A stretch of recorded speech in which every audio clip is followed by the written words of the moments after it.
country and track because I loved watching my grandma coach it.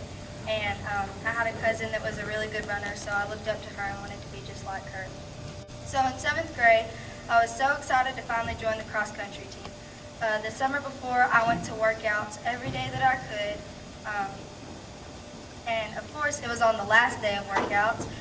We had to run one lap around the track and we were done for the day. As I crossed the finish line, I fell and broke my right wrist. So here we are, cross-country, just a few weeks away, and I can't run because the doctor was afraid I would fall and hurt my wrist more. So I had to sit out the first half of the season, and when I was finally able to run, I was not very good. But I had decided it was okay because I would just work my butt off so I could run track.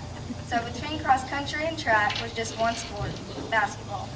So cross-country was over and we had started basketball practice, and on the first day of practice, I noticed my foot was kind of hurting every time I went up on my toes. So my mom said, give it some time and we'll ice it. And a week later, I was in a walking boot for 6 weeks. So it came close to time to get the boot off, and I was still in a lot of pain. So 6 more weeks in the boot and a knee scooter because they discovered a new fracture. So now we're in December and I'm still in very much pain, so I get a cast. And it comes time to get the cast off, and you can guess, it still hasn't healed. So another cast it is.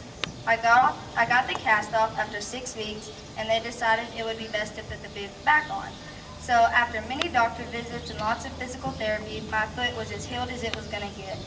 So my point of telling you this was even when everything's tough, you have to keep the faith. I wanted to share Hebrews 12, 1 through 2, and it says, therefore we also, since we are surrounded by a great cloud of witnesses, let us lay aside every weight and the sin which so easily ensnares us, and let us run with endurance the race that is set before us.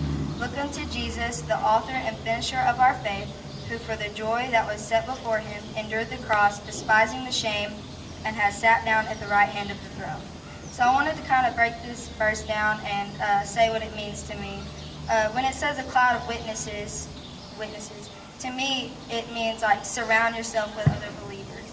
And it was really good to have my parents there who were really strong Christians, and my mom and all my friends. And then when it says the race that is set before us, he is reminding us that God has a path for all of us to follow and everything will be okay. Even though the race is sometimes difficult and we sometimes stumble, it'll all work out for